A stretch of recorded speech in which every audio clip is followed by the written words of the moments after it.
Doctors Today.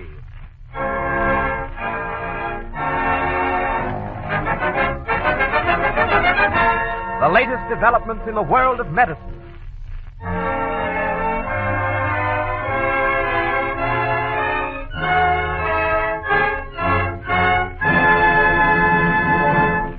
Do you believe in the golden rule? Do unto others as you would have them do unto you? How much of your time would you give to help save the life of a person you don't even know? A minute? 10 minutes? Or even a half hour? If your answer is a half hour, here's your opportunity. It's knocking at your heart.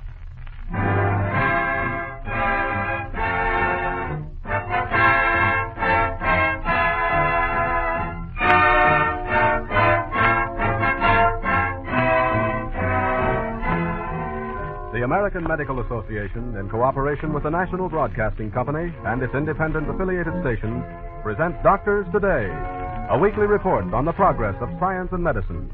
This week, a request from the American Red Cross, not for money, but for your blood. We will first hear from Dr. W. Bowers, who speaks for the American Medical Association. Dr. Bowers. 60 days after the attack on Pearl Harbor, the American National Red Cross called upon the American people to invest in a new kind of bank. Doctors and nurses took the place of bankers, and the bankers were among the warm-hearted millions who gave freely of their blood. The Red Cross Blood Bank collected 13 million pints of blood, and this was unquestionably the greatest lifesaver of the war. At Tarawa, 6,000 pints of blood plasma went ashore, and 4,000 pints came back in the veins of Marines. In many instances, from 20 to 40 pints were needed to save a single life. As a result, 97% of the wounded were able to survive. Today, your Red Cross again wants you to give blood that will be distributed throughout the nation without charge to help save lives and prevent needless suffering. In order that you may understand the needs and the purposes of this national blood program, we present the dramatic story of Mike Dorsey.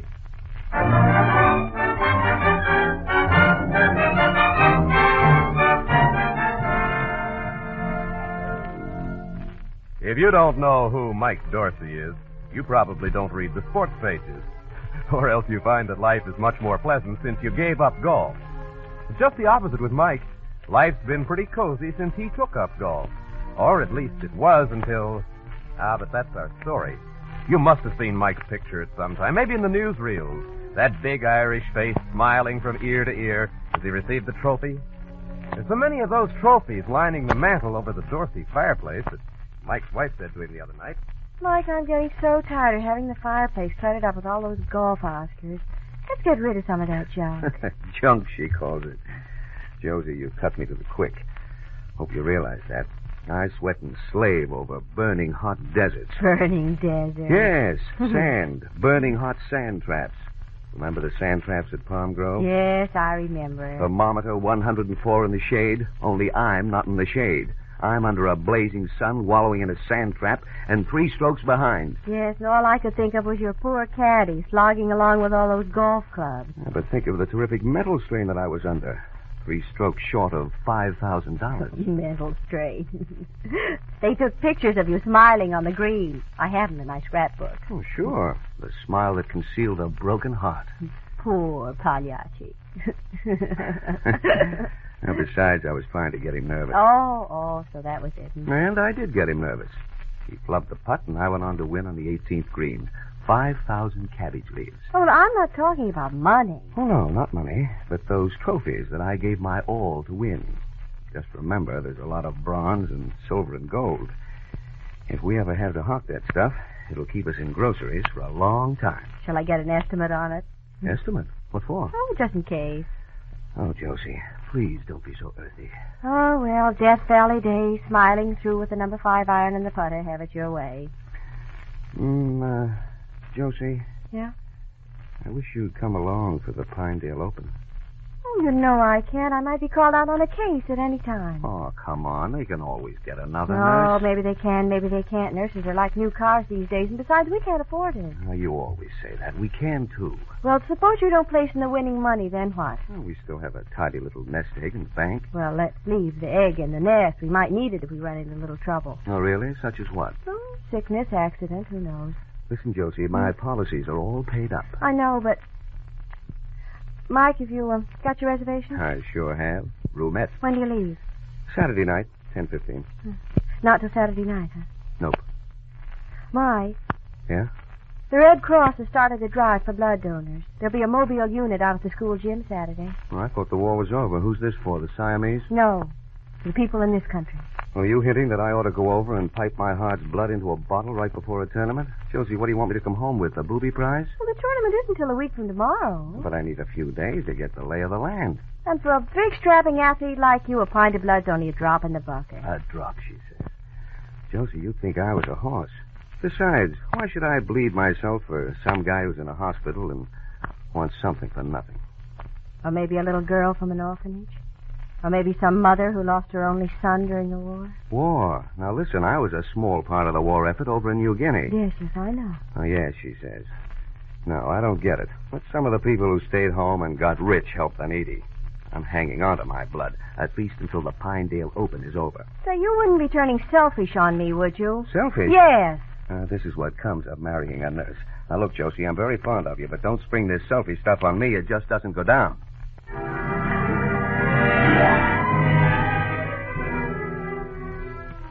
The discussion became an argument after that, covering a wide range of topics, such as Mike's mother-in-law, Josie's ancestors, Mike's ancestors, people born in Cork, Ireland, giving up liquor for Lent, and pouring money into golf equipment. The argument had its bitter moments, so we'll spare you the details. But by Saturday night, when Mike boarded the Streamliner, they were on speaking terms again, and there were even tears in Josie's eyes when Mike kissed her goodbye. As the train thundered along in the night, Mike went into the club car and struck up an acquaintance with a doctor. I'm not much of a golfer myself, but I knew that I'd seen your picture somewhere. You play much golf, Dr. Peck? I play whenever I can find the time, Mike. I suppose that isn't very often for a man in your job. Well, I take my clubs with me whenever I travel. I'm going to try to get in one or two games during this meeting. Dr. Gaines and Dr. Hart and Dr. Fielding are pretty fair golfers, and we usually make up a foursome. Well, what do you shoot? I'm a long ways from being in your class, Mike. I'm in the 80s. Pretty good for a fellow who's a full-time surgeon. Oh, by the way, I don't think I told you that my wife's a nurse. Oh, is that so? Yes. Served overseas with the Army during the war. Ah. Is she still active? Oh, yes. I don't know why, but she seems to get quite a kick out of it. Well, you must have a wife with a real love for humanity. When they go on nursing, even though they don't need the money, that's the test of a top-flight nurse. Oh, I wouldn't say that we don't need the money. If I don't place in the winning money out at Pinedale, my expenses alone will be quite a setback. Mike, from what I know of your golf, just following you in the newspapers, if you can't clean up on a lot of those has-beens who are entered, I'll be surprised. Well, we'll see. What sort of surgery do you specialize in, Doctor? Head and throat, mostly. Well, are you what they call a plastic surgeon? Not exactly. Although I've done quite a bit of plastic work. During the war, mostly. Mm-hmm. Right now, I'm principally interested in cancers of the larynx. Oh, that's bad, isn't it? All depends on how far it's progressed before you find it. We're getting a lot better results than we used to. Mm-hmm. Say, Doctor, tell me something. What's all this about a Red Cross drive for blood contributions? Well, the Red Cross has set up a national blood program that I consider to be very important. Well, doesn't every hospital have its own blood bank these days? No. Only about 1 out of every 3 hospitals have blood banks that are supplied by voluntary contribution. Even hospitals that pay cash for blood aren't getting enough for their needs. And those that have blood banks still need more than they're getting. Well, I don't know. Seems to me that in time of need, most anybody could count on a few friends to help out. No, it isn't quite as easy as all that, Mike. In the first place, the blood of even the closest relatives may not be of the right type. Oh, I know that, but if they give their blood to the hospital bank, why can't the hospital provide the right kind of blood for the patient? But you see, whole blood of any type can only be stored for 21 days. Oh, but there's blood plasma. Yes, an excellent substitute in an emergency. But the whole problem is much bigger than that. We've developed a whole lot of other uses for blood derivatives. Such as what? Oh, for certain kidney diseases, we use serum albumin. Other derivatives are used for measles, in brain and nerve surgery, for certain anemic conditions, and for what you might call bleeders, the hemophiliacs. We also use a paste and a powder made from red blood cells for the healing of a certain kind of wound. And you think a hospital couldn't make up all this stuff, even if they were to buy the blood from people? Definitely not. This is a job for highly trained specialists. Well, not that I'd mind giving for a friend, but this business of giving just to anybody who happens to need it, giving them something for nothing, well... Yes? Well, my wife and I had a battle royal over the whole principle of the thing. I think it's all wrong.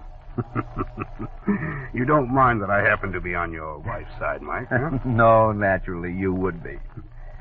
Mike, in times of emergency, when whole blood and blood plasma must be rushed to a community, you can't depend on the limited reserves of a local hospital. You must have a blood bank from which you can obtain the necessary supplies. But it all goes back to the same idea that a lot of us give other people something for nothing. Something for nothing? Well, now you don't mind giving some of your money for the general welfare, do you? No, I pay income tax, and I contribute to the community fund, the Red Cross, and Lord knows how many other things. But when I'm asked to bleed myself, well, I just wonder. In other words, you'd give anything for a friend, but you have your doubts about what you'd give for a person you don't even know, eh? Well, it sizes it up pretty well. Say, what's this? Oh, looks like they're stopping. Up in the cab, the engineer was trying desperately to stop his train. There was an oil truck stalled in the track. The diesel engine shattered the truck. The locomotive left the track and plowed the earth while the cars piled together in a massive wreckage. A long stream of blazing oil spread down the line of golden cars. Screams and groans were heard everywhere. A black cloud of oil smoke closed like a pall over the twisted and burning coaches.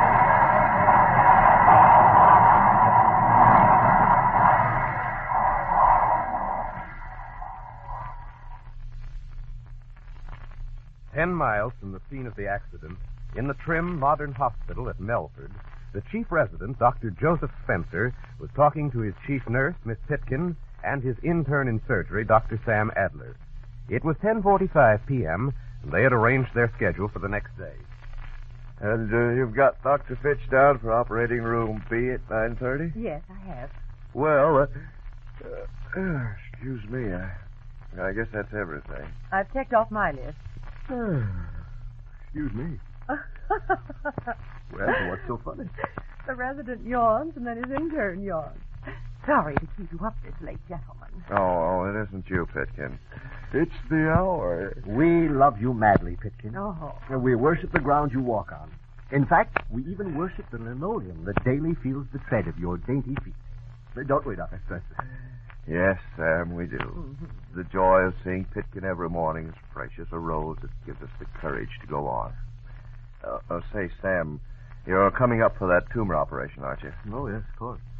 By the way, did you take a smear from that boy in 309? Yeah, I'll have the lab report for you in the morning. You hypocrites, I hate you both. Why, Pitkin, the very thought that I might have said something to displease you obliges me to ask your pardon on bended knee. If I thought that I had said anything that made you unhappy, Pitkin, I would commit hara-kiri with an unsterilized butcher knife. Which reminds me, Sam, the man in 245, the butcher... I changed that dressing this morning. He's coming along fine. Gentlemen, if I may be excused. Oh, don't go just yet, dear lady. Parting is such sweet sorrow. Let us say farewell until tomorrow. Dr. Spencer. Dr. Spencer, I have an emergency call from a man at Orville Junction, Mr. Williams. Put him on. One moment, please. Go ahead, Mr. Williams. Hello?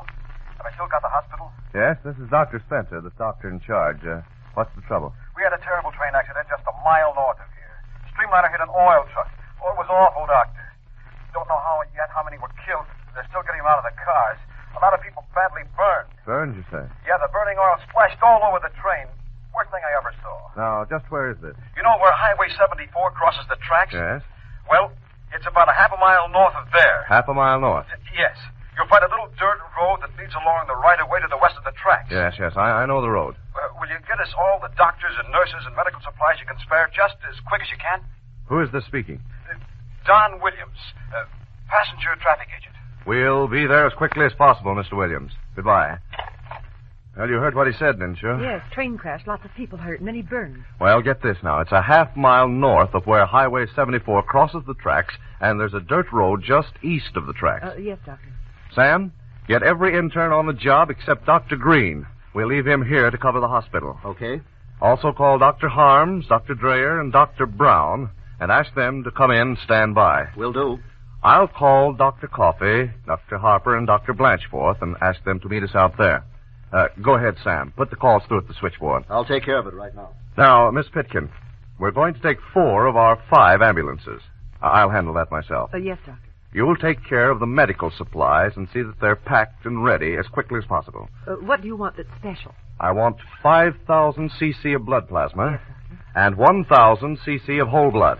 Well, you realize, of course, that this will take practically all we have. Yes, have Johnson wire the Red Cross explaining the situation and asking for another 10,000 cc of blood plasma and another 2,000 cc of whole blood. I've got it. Will do. And we'll need plenty of M&S. Yes, Doctor. A lot of burn cases. Compresses, Pitkin. Plenty of those, too. And the emergency surgical kit? Enough of everything else to handle at least 50 patients. I'll get right on it. Now, about the nurses. Yes?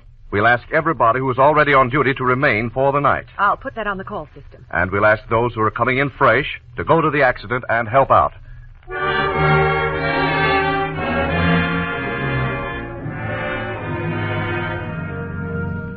2 minutes after the club car came to a shuddering stop on its side in a ditch, Mike Dorsey became aware that he was still alive. There were still groans and screams all around him. His first thought was to get out of this terrible place. He found a way through a broken window. Outside, the air was fresh and cold, and a little to one side there was a light where a man bent over the figure of a woman. He soon realized that the man was his new friend, Dr. Peck. The doctor looked up and said, Hello, Mike. Lucky I brought a pocket flashlight, isn't it? Yes, very thoughtful. Well, there isn't much I can do for this woman. She's dead. Hey, how'd you make out? I don't know. Mike, you're bleeding quite a bit around the face. And I don't like the look of this arm at all. Here, lie down a moment. Yes, I guess I better before I fall down. There. We're going to put a tourniquet on this arm for a while. Just hold still and we'll fix this up temporarily. The rest we can take care of later.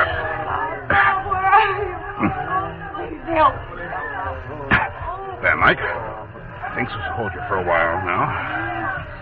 Now I'm going over and see what I can do for her. How did you manage to get by without being mussed up? I don't know, Mike. Maybe it's because somebody decided I might have a lot to do around here tonight. Oh, I wish this flashlight gave a little more light. See you later, Mike.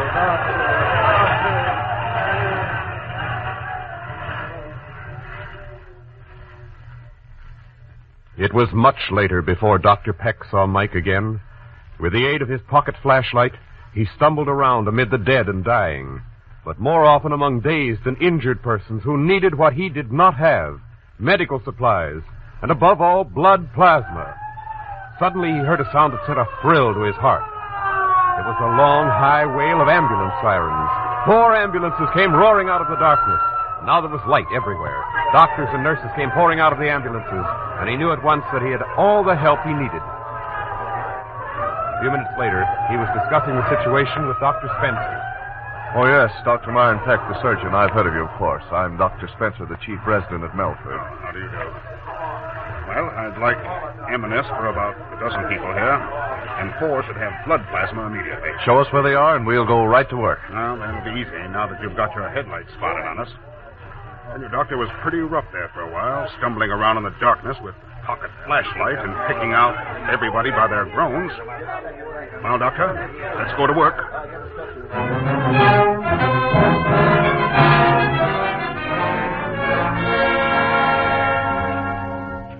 It was after midnight when Mike Dorsey awakened to find himself in an ambulance on his way to the Melford Hospital.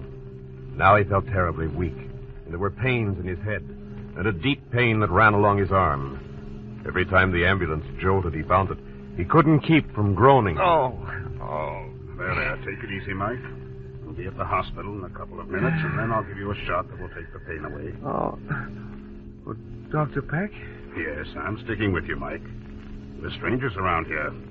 I don't know a soul except the chief resident and a couple of nurses, and I've just met them. Hang on, and the worst will probably be over by morning.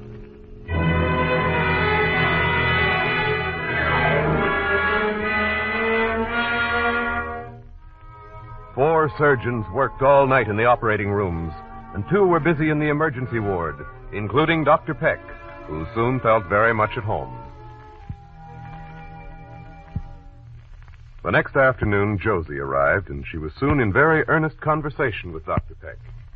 When I think how fortunate Mike was to have a surgeon right with him when this happened, Mrs. Dorsey, any doctor, or for that matter, any person with an elementary knowledge of first aid could have applied a tourniquet. All I did was to stop the bleeding. Oh, but you were there to give him blood plasma. Yes, but by that time, the blood plasma was more important than whoever happened to be on hand to give it. How's he now? Well, I don't think that we need worry too much about the outcome. Unless there are conditions that we haven't been able to locate, he certainly should come through all right.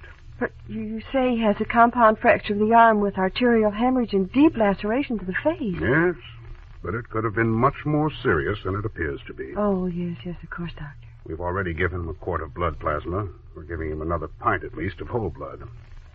Dr. Peck, I don't know any of these other surgeons, and Mike's so sold on you. Will you take care of everything for us?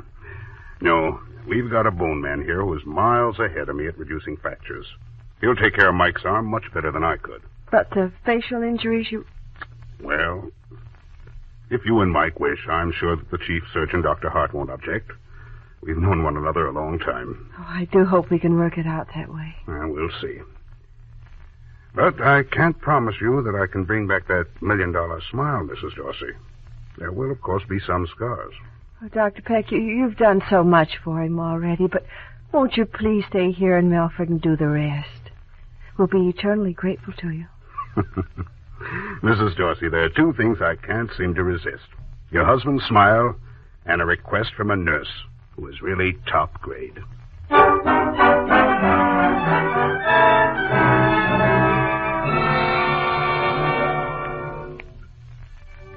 2 weeks later, Dr. Peck had completed his operation and departed.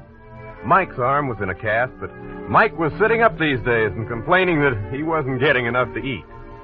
It was about this time that he and Josie had a little conversation that almost led to another pitched battle. I was just talking to Dr. Spencer. Oh, yes, the chief resident. See him quite often. Nice fella. Hates golf. Fiend for tennis. Oh, he thinks golf's an old man's game. Did you say that? No, but that's what he thinks. Oh, these tennis players, all alike.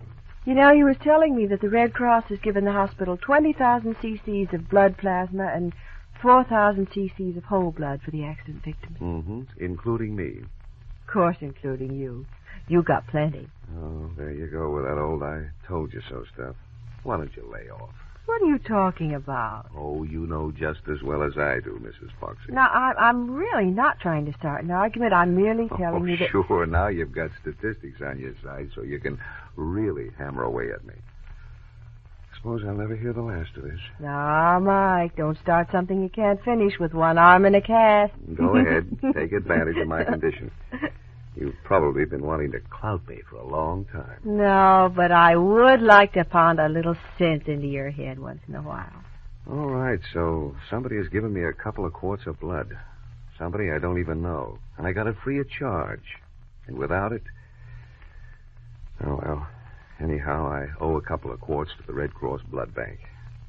Now, have I said enough, or do you want me to crawl on my hands and knees to the Red Cross and beg them to bleed me?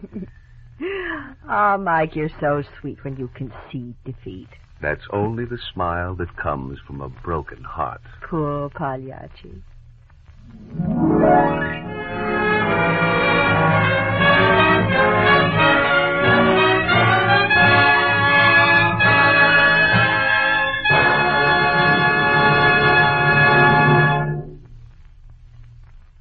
We take you now to station WAVE, Louisville, Kentucky, for a talk by Mr. Basil O'Connor, President of the American National Red Cross, Mr. O'Connor.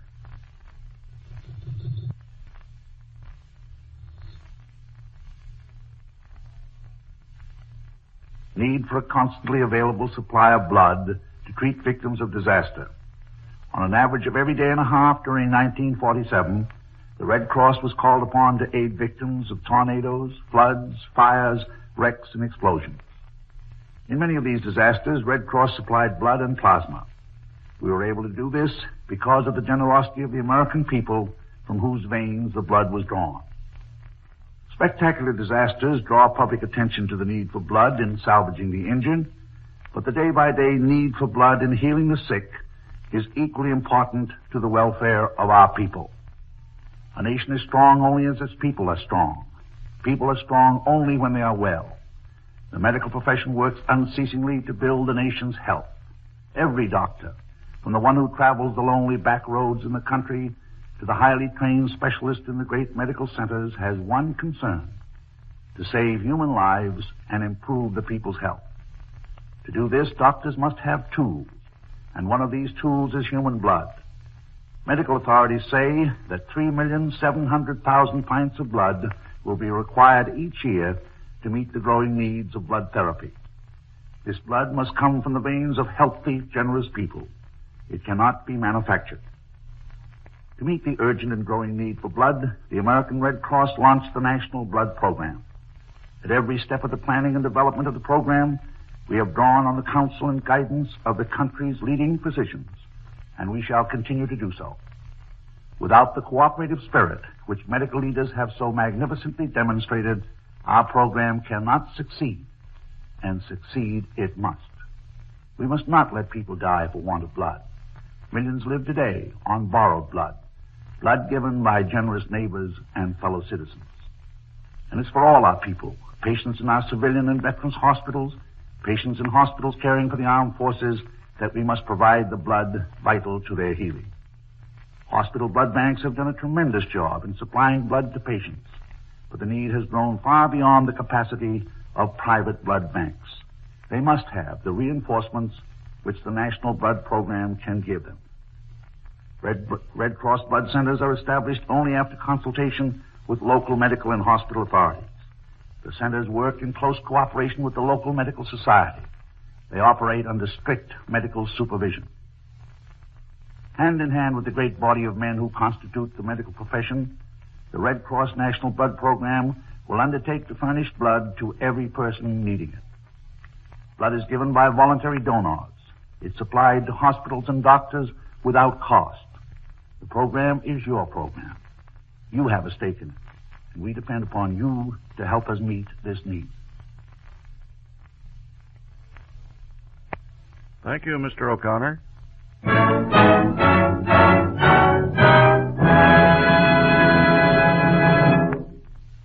Doctors Today is presented by the American Medical Association and the National Broadcasting Company through the facilities of NBC and its independent affiliated stations. We present this program on behalf of the thousands of physicians who are working night and day to protect and preserve the lives of 141 million Americans. The American Medical Association invites you to join us again next week to hear another report on the progress of medicine and surgery in America.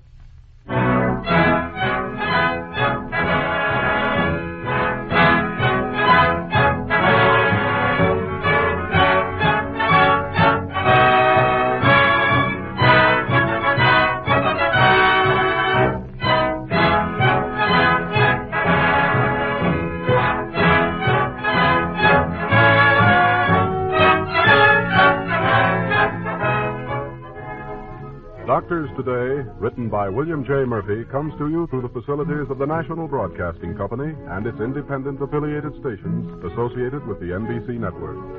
The orchestra is under the direction of Bernard Berquist, with original music composed by Emil Soderstrom. The entire production is under the direction of Norman Felton. Heard in today's cast were Donald Gallagher, Muriel Bremner, Boris Applin, Jack Lester, George Kluge, Sunda Love, and Fred Smith. Bob McKee was heard as the narrator. Your announcer is Henry Cook. This is NBC, the National Broadcasting Company.